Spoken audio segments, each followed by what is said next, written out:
BA first semester history chapter 10 Maurya साम्राज्य Chandragupta Maurya Bindusara Ashoka the great Kautilya एवं उनका Arthashastra. The Maurya empire Chandragupta Maurya Bindusara Ashoka the great Kautilya and his Arthashastra. जैसा कि स्टूडेंट्स मैंने कल बताया था कि ये चैप्टर मैं नेक्स्ट वीडियो में डिस्कस करूँगी, लेकिन प्रॉब्लम ये है कि ये चैप्टर थोड़ा सा बड़ा है, तो इसको पूरा स्टडी करने में एट लीस्ट 2 to 3 आवर्स लग जाएंगे।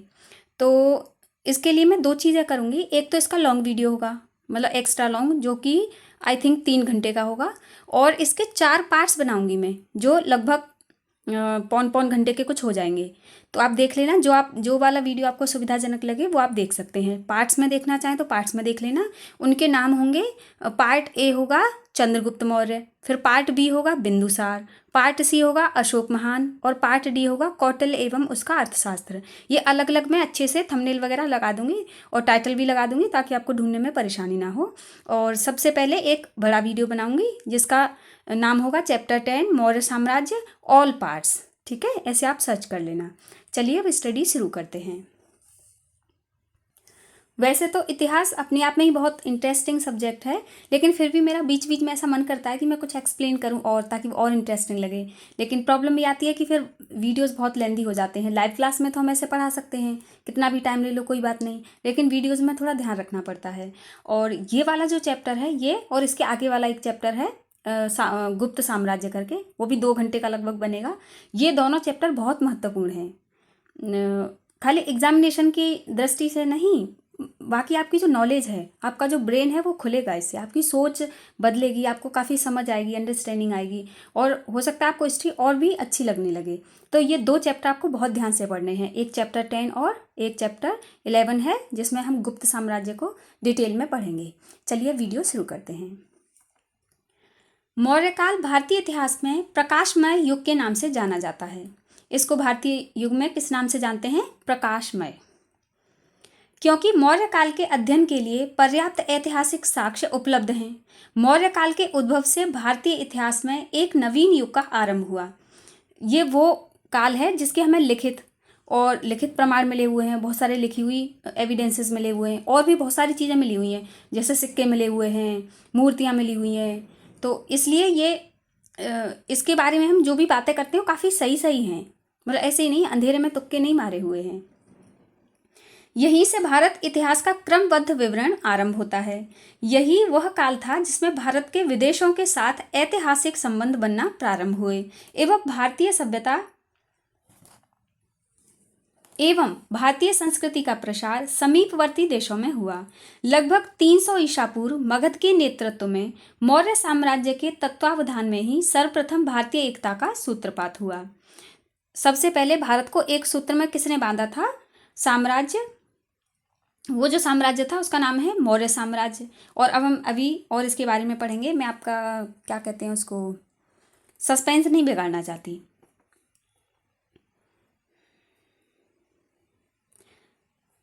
इसी समय भारत में एक केंद्रीकृत यानी कि सेंट्रल, सुसंगठित यानी कि वेल सिस्टमैटिक शासन व्यवस्था अस्तित्व में आई और विदेशी सत्ता का अंत हुआ। मौर्य काल की सर्वप्रमुख विशेषता सम्राट अशोक एवं उसके धम्म का स्वरूप था। अशोक के प्रयासों से बौद्ध धर्म के रूप में भारतीय संस्कृति की पताका विदेशों में फहराई गई। इसी कारण सम्राट अशोक का नाम न केवल भारतीय इतिहास वरन विश्व के इतिहास में भी प्रसिद्ध है। अतः भारतीय इतिहास में मौर्य काल का उद्भव निश्चित रूप से एक युगांतकारी घटना थी। मौर्यकालीन इतिहास जानने के स्रोत, sources of know Maurya history. साहित्यिक स्रोत, लिटरेरी सोर्सेज। ब्राह्मण साहित्य में विष्णु पुराण, कौटिल्यकृत अर्थशास्त्र, विशाख दत्त का मुद्रा राक्षस, सोमदेवकृत कथा सरित सागर, क्षेमेंद्रकृत बृहत थामंजरी एवं पतंजलि का महाभाष्य आदि मौर्यकालीन इतिहास जानने के प्रमुख साधन हैं। इनमें सर्वाधिक महत्वपूर्ण अर्थशास्त्र एवं मुद्रा राक्षस है। बौद्ध साहित्य में दीपवंश, महावंश टीका, महाबोधिवंश, दिव्यावदान आदि प्रमुख हैं। जैन ग्रंथों में भद्रबाहु का कल्पसूत्र एवं हेमचंद का परशिष्ट पर्व प्रमुख है। विदेशी विवरण, फॉरनर अकाउंट। क्लासिकल, यूनानी, रोमन लेखकों के विवरण भी मौर्यकालीन इतिहास पर प्रकाश डालते हैं। सिकंदर के समकालीन लेखकों में नियाकस ओनेस्क्रिटस तथा अरिस्टोबुलस आदि के विवरण भारतीय मौर्यकालीन इतिहास पर प्रकाश डालते हैं। सिकंदर के बाद के लेखकों में मौर्यकालीन इतिहास की प्रामाणिक जानकारी मेगस्थनीज ने अपने ग्रंथ इंडिका में दी है। साहित्य स्रोतों में जो स्थान कौटिल्य का है, विदेशी यात्रियों में वही स्थान मेगस्थनीज का है। मगर खेद का विषय है कि मेगस्थनीज का विवरण अपने मूल रूप में उपलब्ध नहीं है। इसकी कृति इंडिका के अंश उद्धरण के रूप में परवर्ती लेखकों के ग्रंथों में प्राप्त होते हैं। उद्धरण मतलब जैसे लोग एक दूसरे की बातों को कोट करते हैं ना, ऐसे बताते हैं कि उन्होंने ऐसा कहा है, तो इस सेंस में मेगस्थनीज की कृतियां मिलती हैं, लेकिन डायरेक्ट नहीं मिलती हैं। ये अफसोस का विषय है। इनमें Strabo, Diodorus, Pliny, Arrian, Plutarch तथा जस्टिन के नाम उल्लेखनीय हैं। पुरातत्व, आर्कियोलॉजी। अशोक के लेख पुरातात्विक साक्ष्यों के तहत मौर्यकालीन इतिहास जानने का महत्वपूर्ण स्रोत हैं। भारत, पाकिस्तान तथा अफगानिस्तान के विभिन्न भागों में अशोक के लगभग 40 अभिलेख पता चल चुके हैं। इन लेखों से तत्वयुगीन घटनाओं की प्रामाणिक जानकारी मिलती है। D.R. भंडारकर महोदय ने मात्र अभिलेखों के आधार पर ही अशोक का इतिहास लिखा है। इस प्रकार हम देखते हैं कि साहित्यिक साक्ष्य, विदेशी यात्रियों के विवरण एवं पुरातात्विक साक्ष्य तीनों ही मौर्यकालीन इतिहास की पर्याप्त जानकारी देते हैं। वस्तुतः मौर्य काल से ही हमें भारत का क्रमबद्ध इतिहास मिलता है। मतलब तब से एक सीरीज चली आ रही है, बीच में कोई ब्रेक नहीं हुआ। तब से हमारे पास लिखित प्रमाण है और भी बहुत सारी चीज़ें हैं जो हमारे देश की जो हिस्ट्री है या हमारे देश की जो रचनाएं हैं, काव्य हो या फिर जो भी पुस्तकें लिखी गई हैं, उनसे मिली है और बाकी दूसरे देशों से भी मिली है, क्योंकि हमारा उनके साथ भी व्यापार था ना उस समय। तो वहाँ के जो लोग राइटिंग करते थे, जो भी रचनाएं करते थे, उनमें भी मौर्यकालीन वंश की या मौर्य काल के जो राजा थे उनका विवरण मिलता है। मौर्य वंश की स्थापना, establishment of the Maurya dynasty. Maurya वंश की स्थापना चंद्रगुप्त मौर्य ने की थी। किसने की थी? चंद्रगुप्त मौर्य ने। मौर्य कौन थे? इस प्रश्न पर विभिन्न स्रोत एवं विद्वान एकमत नहीं हैं। अब मौर्य कौन थे, ये बहुत ही क्वेश्चनेबल क्वेश्चन है, इस पर सब लोग प्रश्न चिन्ह लगाते हैं। स्पूनर महोदय के अनुसार मौर्य पारसिक थे, क्योंकि मौर्यकालीन प्रथाओं का साम्य पारसिक प्रथाओं से है। ब्राह्मण साहित्य विष्णु पुराण, मुद्रा राक्षस, कथा सारित सागर एवं बृहत कथा मंजरी के अनुसार मौर्य शूद्र थे। Ashok and the decline of the Mauryas नामक पुस्तक में प्रोफेसर रोमिला थापर ने मौर्य को वैश्य जाति का माना है। बौद्ध साहित्य महावंश टीका के अनुसार मौर्य क्षत्रिय थे। जैन साहित्य हेमचंद्र का परिशिष्ट पर्व चंद्रगुप्त मौर्य की मयूर पोषकों के ग्राम के मुखिया की पुत्री का पुत्र मानते हैं। उपर्युक्त सभी साक्ष्यों का परीक्षण कर हम इस निष्कर्ष पर पहुंचते हैं कि बौद्ध एवं जैन साहित्य के प्रमाण सत्य के करीब हैं। वस्तुतः चंद्रगुप्त मौर्य क्षत्रिय ही था। उसे शूद्र अथवा निम्न जाति का सिद्ध करने के लिए हमारे पास कोई ठोस प्रमाण नहीं है। चंद्रगुप्त का गुरु चाणक्य वर्ण व्यवस्था का प्रबल पोषक था। अर्थशास्त्र में उसने लिखा है कि वह शूद्र नंद वंश का विनाश करना चाहता है, अतः वह स्वयं एक शूद्र को शासक नहीं बना सकता था। चाणक्य के अनुसार क्षत्रिय वर्ण का व्यक्ति ही राजत्व का अधिकारी हो सकता है। उपर्युक्त विश्लेषण के आधार पर हम कह सकते हैं कि चंद्रगुप्त मौर्य क्षत्रिय ही था। डॉक्टर राधा कुमुद मुखर्जी भी इसी तथ्य का समर्थन करते हैं। मतलब ये ज़्यादा ऐसा लगता है, विश्वास करने लायक लगता है कि यही बात शायद सही होगी। चंद्रगुप्त मौर्य 322 से 298 ईसा पूर्व। चंद्रगुप्त मौर्य BC दे रखा है इसमें। विष्णुगुप्त चाणक्य की सहायता से मगध के नंद वंश का विनाश कर चंद्रगुप्त मौर्य ने मौर्य साम्राज्य की स्थापना की थी। 322 ईसा पूर्व वह मगध का शासक बना। रुद्रदामन के जूनागढ़ अभिलेख में स्पष्टतः चंद्रगुप्त मौर्य का नाम दिया गया है। यूनानी लेखक स्ट्रैबो तथा जिस्टिन ने चंद्रगुप्त मौर्य को सेंड्रोकोट्स, एरियन तथा प्लूटार्क ने एंड्रोकोट्स तथा फ्लार्कस ने सेंड्रोकोट्स कहा है। सर विलियम जोन्स महोदय ने सर्वप्रथम 1793 ईस्वी में सेंड्रोकोट्स की पहचान भारतीय ग्रंथों के चंद्रगुप्त मौर्य से की है। अतः यूनानी विवरणों में प्राप्त सेंड्रोकोट्स ही चंद्रगुप्त मौर्य है। किसी ने इसको कोई नाम दिया है, किसी ने इसको कुछ कहा है, लेकिन इससे पता चल रहा है कि जिसको इन्होंने सेंड्रोक्रोट्स कहा है वो ही बेसिकली चंद्रगुप्त मौर्य है। बौद्ध अनुश्रुति के अनुसार जब चंद्रगुप्त मौर्य माता के गर्भ में ही था, उसी समय उसके पिता, जो कि मौर्य नगर के प्रमुख थे यानी मुखिया थे, की एक युद्ध में मृत्यु हो गई। तत्पश्चात उसकी माता सुरक्षा के निमित्त पाटलिपुत्र पहुंची, क्योंकि उसको भी कोई ना मार दे इसलिए, और वहीं चंद्रगुप्त का जन्म हुआ। तो चंद्रगुप्त का जन्म कहाँ हुआ था? पाटलिपुत्र में। जन्म के पश्चात उसे एक गोपालक को समर्पित कर दिया गया। गोपालक मतलब जो गौओं को पालते हैं। गोपालक ने उसे कुछ बड़ा होने पर एक शिकारी को बेच दिया। ये लो जी, अपनी प्रतिभा के कारण उसने अपने हम उम्र बालकों में प्रमुखता हासिल कर ली, और क्योंकि वो टैलेंटेड था, बुद्धिमान था, तो उसने हम उम्र मतलब उसके जो साथी थे, जिन बच्चों के साथ वो खेलता था, उनका भी वो लीडर बन गया। मतलब लीडर वाली उसमें पहले से ही प्रतिभा थी। वह बालकों की मंडली का राजा बनकर आपसी झगड़ों का फैसला किया करता था। मतलब अगर उनमें लड़ाई हो रही है तो वो सुलझाता था और उनका बड़ा बन के रहता था, उनमें राजा बन के रहता था, जिसे राजकीलम खेल कहा जाता था। उस खेल का नाम था राजकीलम। एक दिन वह राजकीलम खेल में अपना फैसला देने में व्यस्त था, तभी चाणक्य उधर से गुजरा। चाणक्य ने चंद्रगुप्त मौर्य की प्रखर बुद्धि को देख अपनी सूक्ष्म दृष्टि से उसकी भावी गुणों का अनुमान लगाया। तो उसको जब फैसला करते हुए देखा कि एक बच्चा इतना अच्छा फैसला कैसे कर रहा है, तो उनको इस बात पे आश्चर्य हुआ और उन्होंने समझ लिया कि ये बच्चा ज़रूर ही बुद्धिमान है और प्रतिभाशाली है, यानी भावी गुणों का अनुमान लगा लिया। इस प्रकार 1000 करशापन देकर चाणक्य ने शिकारी से चंद्रगुप्त को खरीद लिया। उस समय की करेंसी होगी करशापन, तो उन्होंने 1000 करशापन दिए शिकारी को और उसको खरीद के अपने साथ ले आए। चंद्रगुप्त के भाग्य की प्रबलता इस तथ्य से परिलक्षित होती है कि उसे खरीदने वाला चाणक्य तक्षशिला का आचार्य था। अब ये है, इसे कहते हैं फेट, भाग्य देखिए उनका। तक्षशिला उस समय विद्या का प्रमुख केंद्र था, और तक्षशिला क्या था? मतलब सबसे बड़ा विद्या का केंद्र था।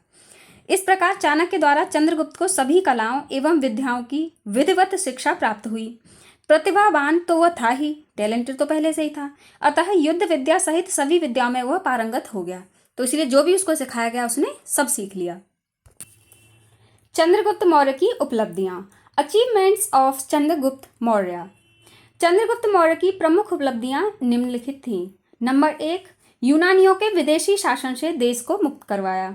नंबर 2, नंद वंश के घृणित एवं अत्याचारपूर्ण शासक को चाणक्य की सहायता से समाप्त किया। ये हमने लास्ट चैप्टर में पढ़ा था, आप उसे पहले ज़रूर देख लेना उस वीडियो को, है ना।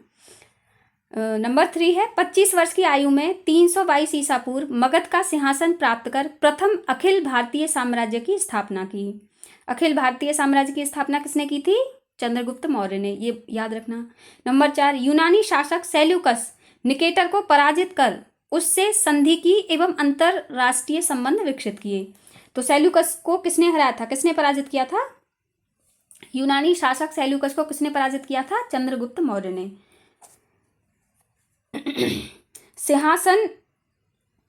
सिंहासनारूढ़ होने के पश्चात सिकंदर से चंद्रगुप्त का सामना नहीं हुआ। 323 ईसा पूर्व सिकंदर की मृत्यु के पश्चात सिंध एवं पंजाब में सिकंदर के यूनानी क्षत्रपों का राजा था। अतः चंद्रगुप्त मौर्य ने 317 ईसा पूर्व में व्यापक अभियान छेड़कर पश्चिमोत्तर सीमा पर इस यूनानी क्षत्रपों को पराजित किया और भारत को यूनानियों से पूर्णतः मुक्त किया। इस तारतम्य में यूनानी इतिहासकार जस्टिन लिखता है कि सिकंदर की मृत्यु के पश्चात भारत ने अपनी गर्दन से दासता का जुआ उतार फेंका। दासता का मतलब गुलामी का। इस स्वतंत्रता का जन्मदाता सेंड्रोकोटस यानी कि चंद्रगुप्त था। देखो इन्होंने इसका नाम सेंड्रोकोटस लिखा हुआ है, अभी पहले पढ़ा था ना हमने थोड़ी देर पहले। सिंध तथा पंजाब में अपनी स्थिति मजबूत कर लेने के बाद चंद्रगुप्त मौर्य मगध में घननंद के शासन को समाप्त करने हेतु अग्रसर हुआ। नंदवंशीय घननंद ने एक बार चाणक्य को अपमानित किया था। इससे क्रोधित होकर चाणक्य ने नंद वंश को समूल नष्ट मतलब पूरी तरह से, समूल मतलब जड़ सहित नष्ट करने की प्रतिज्ञा की थी। इसी तारतम्य में चाणक्य ने चंद्रगुप्त मौर्य को अपना प्रमुख अस्त्र बनाया, अपना हथियार बनाया। बौद्ध एवं जैन स्रोतों से पता चलता है कि सर्वप्रथम चंद्रगुप्त ने नंद साम्राज्य के केंद्रीय भाग पर आक्रमण किया था, परंतु उसे सफलता नहीं मिली।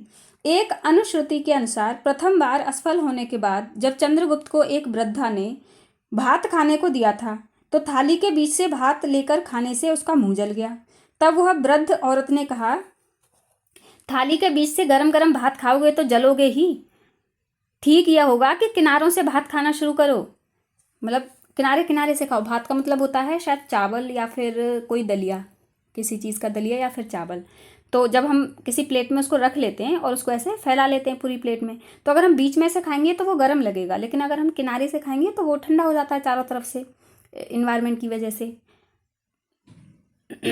तो हमें, अगर हम वहाँ से खाएंगे तो हम जलेंगे नहीं। यही शिक्षा किसने दी? एक बूढ़ी महिला ने उसको दी।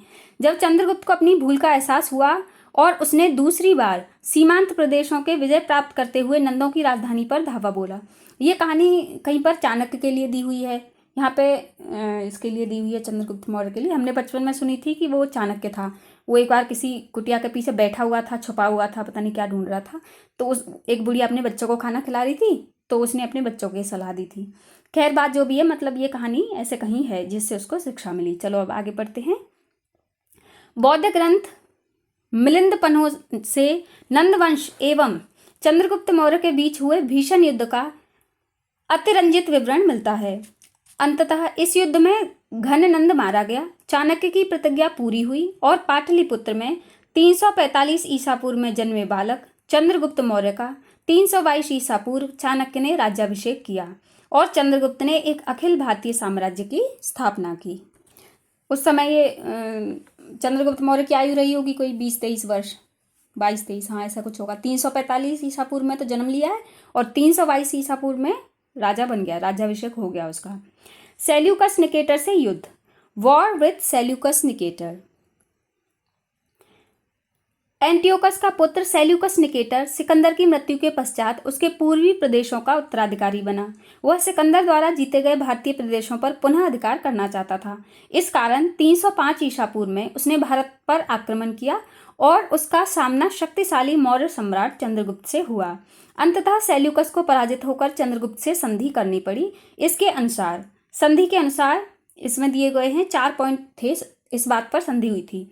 पहला है, संधि के अनुसार सेल्यूकस ने चंद्रगुप्त मौर्य को अराकोशिया यानी कि कांधार, पेरोपनिसडाई यानी कि काबुल, एरियाना यानी कि हेरात तथा जेड्रोशिया यानी कि बलूचिस्तान आदि 4 प्रांत दिए। शायद इन लोगों ने इसका नाम ये रख लिया होगा, वो यूनानी थे ना तो अपनी लैंग्वेज में रख लिया होगा। नंबर 2 है, चंद्रगुप्त ने सेल्यूकस को 500 हाथी उपहार स्वरूप दिए थे। चंद्रगुप्त ने सेल्यूकस को दिए थे 500 हाथी उपहार स्वरूप। नंबर 3 है, सेल्यूकस ने मेगास्थनीज नामक राजदूत चंद्रगुप्त मौर्य के दरबार में भेजा, जिसने भारत पर इंडिका नामक ग्रंथ की रचना की थी। तो ये क्वेश्चन भी बार बार पूछा जाता है, ये आपसे जीके में पूछा जा सकता है, इतिहास में पूछा जा सकता है और किसी भी क्लास के सिलेबस में पूछा जा सकता है, ऊपर की क्लासों में, आगे किसी कॉम्पिटिशन में भी पूछा जा सकता है कि मेगास्थनीज जो भारत आया था वो किसके शासनकाल में आया था। तो वो आया था चंद्रगुप्त मौर्य की, या मौर्य शासनकाल अगर ऑप्शन में होता वो लिख सकते हैं। और मेगास्थनीज ने कौन सी किताब लिखी थी? इंडिका, और इंडिका में ही चंद्रगुप्त मौर्य का विवरण मिलता है। ठीक है, और मेगास्थनीज कहाँ का था? तो वो कहाँ का था? यूनान का था। चलो अभी आगे पढ़ते हैं। सेल्यूकस की पुत्री हेलेना का विवाह चंद्रगुप्त मौर्य से हुआ, और जब यह संधि हुई तो इसमें चौथी एक बड़ी बात यह थी कि सेल्यूकस ने अपनी पुत्री का विवाह चंद्रगुप्त मौर्य के साथ कर दिया था। इस प्रकार भारतीय इतिहास की यह प्रथम अंतर्राष्ट्रीय संधि एवं हेलेना से चंद्रगुप्त का विवाह प्रथम अंतर्राष्ट्रीय विवाह माना जाता है। तो पहली अंतर्राष्ट्रीय संधि, अब तक तो हम लोग गुलाम और दास बन के रहते थे, कोई आक्रमण कर गया, लूट गया, खा गया, देश को बर्बाद कर गया, है तो है, चला गया तो चला गया, हम कुछ करते ही नहीं थे। पहली बार ऐसा हुआ कि किसी राजा ने उसको हराया और उससे संधि कर ली, उसको मतलब अपना गुलाम बना लिया एक तरह से। तो ये प्रथम अंतर्राष्ट्रीय संधि थी और प्रथम अंतर्राष्ट्रीय विवाह था, international marriage, first time international marriage हुई थी। किसकी हुई थी?